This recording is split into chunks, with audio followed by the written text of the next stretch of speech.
Welcome, everybody, to another edition of the Brown Bears Sports Report. My name is Scott Cordischi, social media specialist and host of the show, and it gives me great pleasure to welcome to the program this week the Brown University baseball team, and we're happy to be joined by their head coach, Grant Achilles. Grant, how are you doing?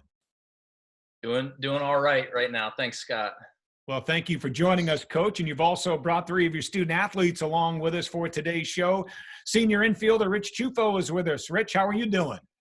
Doing all right. Thanks for having us. All right. Hope all is well down in Long Island. I know you're in one of those hot spots. How are things with you and your family? Thank God we're all healthy. We're hanging in there. Just being careful when we go out, wearing masks and gloves everywhere. But we're hanging in there. Well, that's great to hear. We're also joined by junior pitcher Colin Garner. Colin, how you doing? Doing well, hanging in there. Thankfully, everyone's safe. Not too much action in my county, but we're doing well. Well, that's great to hear that things are good down in St. Augustine, Florida. And then also our junior outfielder, Joe Lamuscio, is our guest. Joe, how are you? I'm doing great. Yeah, thanks for having us. Everyone's healthy, so things are good so far. Thanks. It's good. And I know you live up in West Roxbury, Mass., just outside of the city of Boston. So that's another one of those hot spots in the country. But glad to hear that you're doing well. Yeah, thanks. Yeah. All right, Coach. We'll start with you. First things first, how have you been dealing with these unique circumstances that we're dealing with?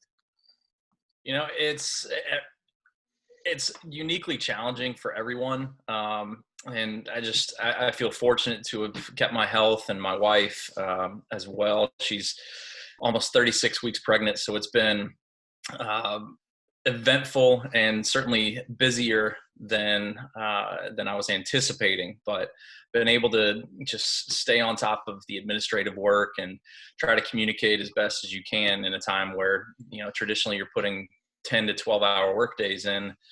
You're not leaving a room for a couple of hours a day, and it's feeling much different, but still hanging in for sure. Rich, question for you. You had started every single game of your career, and then you suffered a minor knee injury that prevented you from making the start in your last game, but you came in a pinch hitting role and did a great job. I would imagine that this break that we're having now, did that allow you to have surgery and get that knee right? Yeah. The doctor went in there, just did a little quick scope of my knee. It was kind of in and out. It was like a 20-minute surgery. And I think it was three or 4 weeks ago now, and I'm running around and I'm feeling back to normal. So it was good to have this little downtime. Now, Coach tells me that had the season continued, you probably would have elected not to have the surgery and you would have played through it, right? Yeah. Obviously, being my last year playing baseball at the college level, I was gonna try and push through it and play as much as I can. And Rich, you were leading the team when the season was suspended due to the COVID-19 pandemic. You were hitting .333, and you're off to a pretty good start. Yeah. We were rolling. I mean, we really started to click as a team. Everyone was kind of getting going. We had a lot of young guys in there contributing right away, and I was really looking forward to seeing how what we were all going to do together. It was a lot of fun. So it's obviously very disappointing how it ended. You know, Colin, I know we never got to Ivy League play, but, you guys had a couple of wins, a few wins actually, to start the season. Wofford, LaSalle, and Kennesaw State. In fact, the win over Wofford, you were the pitcher of record in that game. I think you went 5 innings and gave up a couple of runs in the victory. Did you not? Yes, sir. Yep. 5 innings. I think it was 2 earned. That was a battle. That was a really good offensive team. I think I only made it 5 innings because of pitch limit. And they started kind of figuring me out, but yeah, that was a really good challenge, that team. It was good also to get the first win, first start. Felt good, thought everything was going to roll. Thought it was going to be a really special year. How would you describe, your performance on the mound? How are you feeling? I know the numbers would say, 1 and 2, an ERA of 3.38. You did have 13 strikeouts. How did you feel about your performance and maybe where you were heading this season? I felt really good. I thought I was just getting better each start. Wake Forest, I ended up with a couple more in runs. Didn't really show that well on the box chart, but I did well. And then Kennesaw came out nowhere and through 6. I thought I was going full gear. I thought I was going to do something special in the Ivy League, help the team.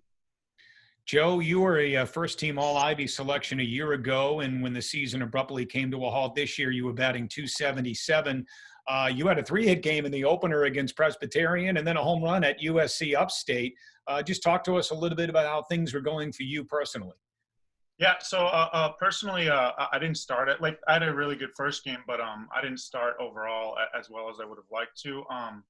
After last year, I was kind of being pitched a little bit differently, and just a lot of different things that I had to get adjusted to. And I really felt like in that last series at Kennesaw that I was really starting to, come into my own and figure things out. So I really would have enjoyed, continuing the season. Grant, when you had to break the news to your student athletes that the season was coming to an end, how did you do that, and what was the reaction? So we had a couple of meetings that day, and the second of which was a shock to every coach and administrator in that meeting. And we were scheduled to have practice at 3:15, and at the time we were told that the Ivy League was going to release it on social media at 3:00. So the objective was to try and get all of our guys into the same space without anybody knowing exactly what was going on, but still be able to communicate before they read it from another source. So we were able to get everybody up in the locker room, short of a couple of guys who had been working out and were planning on heading straight to the field, and just broke the news with honesty. I mean, it was something that we always had in the back of our mind. I mean, certainly the start of our season, you're traveling through airports, you see the heightened security and the heightened awareness, but until it truly hits something close to you, it doesn't seem fully real. And I think that moment was, at least the moment for me, was having to share the news with the staff and our players, because this was a special group, and it was really tough to be able to do that. Yeah, I think, in the moment, I can imagine what the disappointment of your young men must have been like. I think we now know in retrospect why everything was canceled. We know the seriousness of this pandemic. Having said that, I think there were some high hopes for your baseball team coming into the season. You guys jumped up to 5th in the Ivy League last year, and I'm sure you were hoping to build on that this season. Right. It was a year where we had a lot of returning contributors, and our incomers. We knew it was going to be a process where they had to grow and get some experience under their belt, but that's what the non-Ivy League schedule is for. And they had been clicking on all cylinders through the fall into the spring. It was something that led to high expectations and high hopes for us. And you don't talk about the end goal too much, but I think the expectation was that we were going to have a season where there were no regrets, and we were going to do everything in our power that we were capable of. Rich, in that win over LaSalle, you had the game-winning RBI double in extra innings, but I'm sure this is not exactly how you envisioned your career ending at Brown, did you?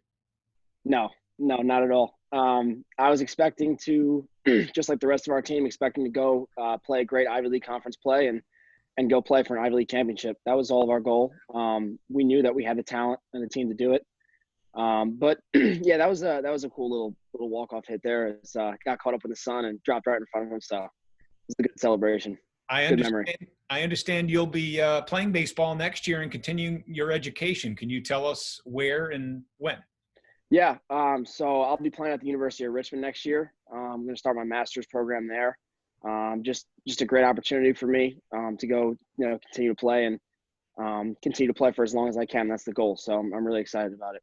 That's outstanding. Congratulations. Was there ever a doubt? I mean, when you knew you were going to lose this year and get the year of eligibility back, were you thinking, I want to play baseball next year? Or were you intent on going to grad school anyway? Tell us how it all happened. Yeah. So to be honest with you, I had no intentions of ever going to grad school. Right out of school, I was going to try and keep playing baseball for as long as I could. And obviously with the year of eligibility coming back, I wanted to keep playing. So whatever that meant, school, pro ball, whatever it was, I just want to keep playing baseball. So Richmond gave me a great opportunity, and it was really hard to say no. So that's how I'm going to continue playing. Colin, you'll be coming back next year along with Joe. I guess my question to you is how are you keeping your game in shape, or have you taken a little off time since the season ended?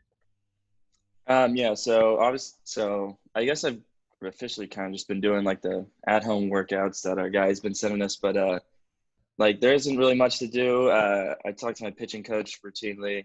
He's kind of just told me to hold off. He told me to take a whole month off and then, wait maybe another week just to see like how this is going to transpire, see what the summer leagues are doing. And this is kind of like my last week where I'm just going to kind of feel out. If there's no word from the summer ball leagues, I guess I'll start throwing again, ramping it back up just to get ready for the possibility of it happening again. And Joe, same question to you. I mean, what have you been doing since the season ended and since you've gone back home? Yeah. So for myself at least, not as much skill work, but it's been just keeping myself in shape. I've been trying to run a lot, not as much as Coach and his wife, of course. They've been killing it. But other than that, yeah, I've been running a lot of body weight stuff. I don't have a lot of access to like heavy weights, but just keeping myself in shape, and then the skill work will kind of come as we figure out what's going to happen in the future. Well, Grant, since Joe brings it up, your wife, what you posted on social media with your wife, that was one of the coolest things that I've seen during this month plus that we've all been stuck at home, working from home. Why don't you tell everybody a little bit about it? Yeah, my wife's incredible, first and foremost, but she qualified to run the Boston Marathon this spring, and it's an extensive process. Even if you run a qualifying time, there's no guarantee that you're going to be accepted. And so she qualified and was accepted. And the day after our season was canceled, she got a notification that the Boston Marathon had been postponed to the fall. And that notification came at the end of her 20-mile run.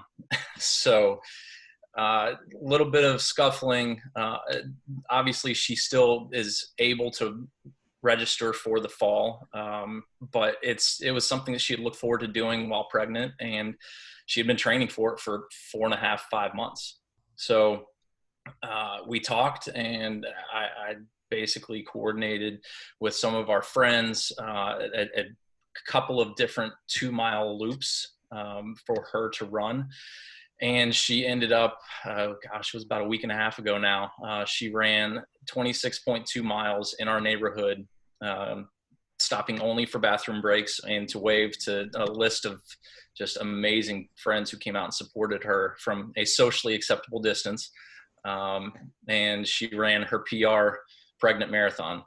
So the only one she's run, but that's awesome. It was such a hit on social media, and great to see, and great idea by you, and congratulations to your wife. Let's talk a little bit about, Rich, we'll go back to you for a second. Remote learning, how has this all been going for you? It's definitely an adjustment for sure. A couple of my classes right now, I'm kind of easing in. Don't have too much to do as my spring senior semester. Just writing a couple papers, taking a couple tests, but it's not too demanding, but it's definitely an adjustment doing it from online at home. Colin, how have you enjoyed it? Would you rather be in class, on campus? How's it gone for you?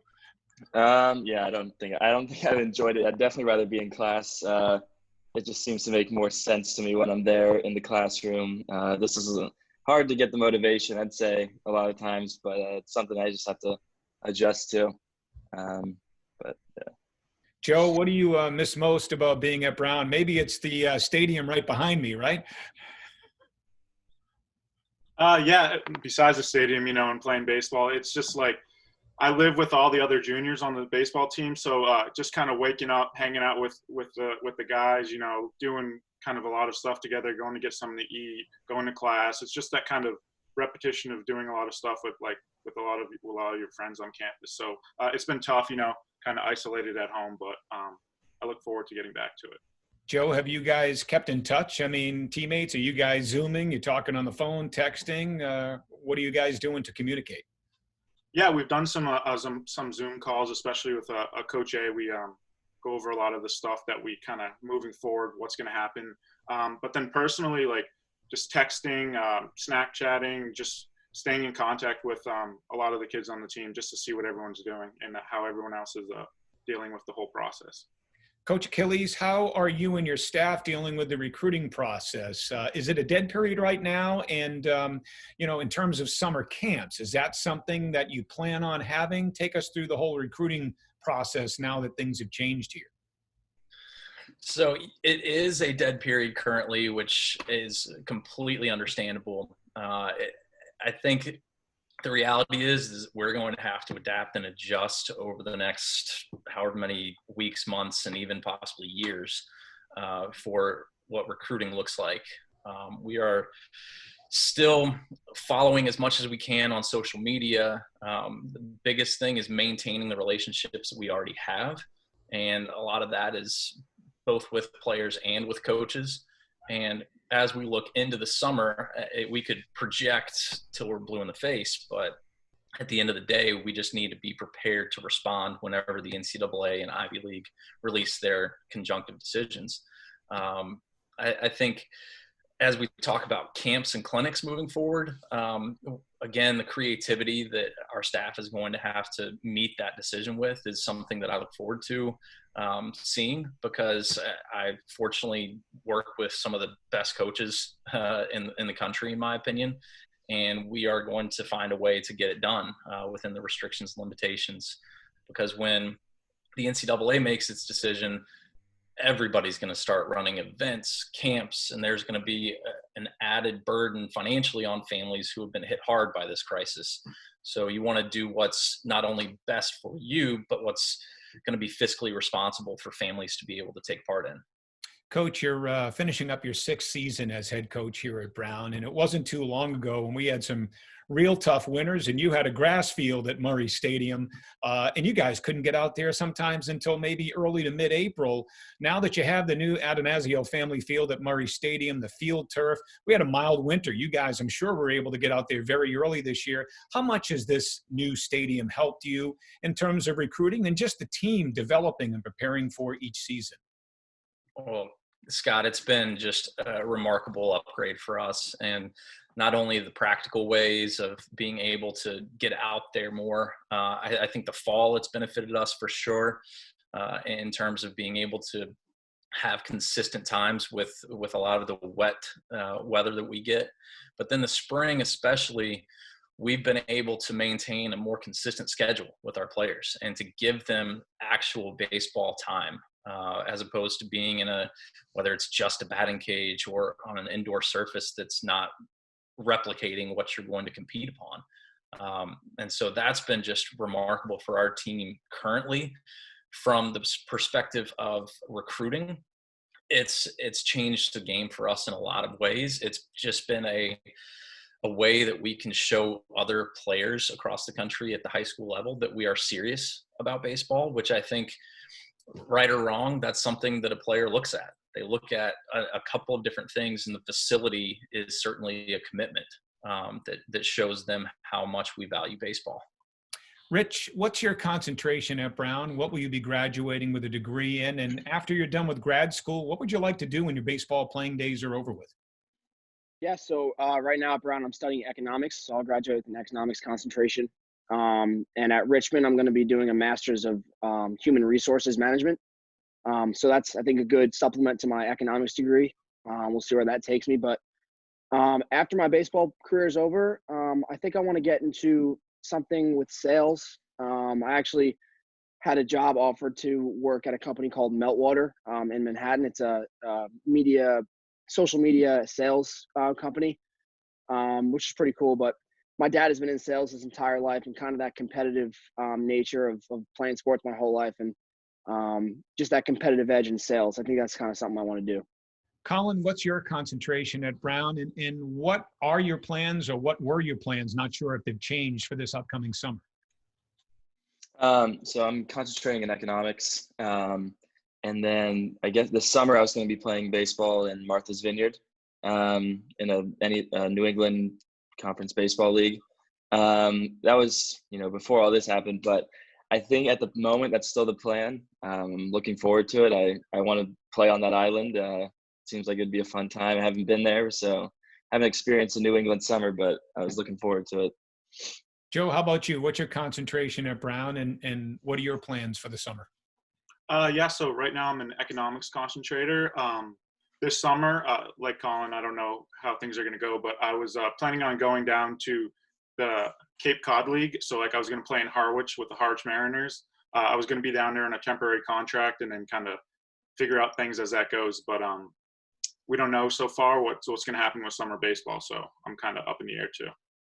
Well, guys, good luck to all of you, and Rich, particularly to you. This is it. You know, we've seen the last of Rich Ciuffo, unfortunately, in a Brown baseball uniform. You're a great player for the Brown Bears, and we thank you for your 4 years of commitment to the program. Oh, thank you so much. It means a lot. And you're looking at two guys right here, Joe and Colin, who are going to continue to lead the team, and I have no doubt that they're gonna keep balling out next year for the Bears. So I'm excited to watch them play. Absolutely. Coach Achilles, you want to say a final word or two on Rich Ciuffo? I mean, this guy, like I said, started every game of his career until his last one when he injured his knee. Yeah, it's hard to put into words what Rich has both meant to our team on the field and off the field. We came with high hopes for him, knowing that he's changed the program, the people everywhere that he's been for the better. And this is no exception. Brown University and Brown baseball, we're both better because Rich Ciuffo has been here. Very well said. Coach Grant Achilles, Rich Ciuffo, Colin Garner, and Joe Lamuscio, our guest here on the Brown Bears Sports Report. My name is Scott Kredishi. Thanks for joining us, everybody. This has been a presentation of Learfield IMG College.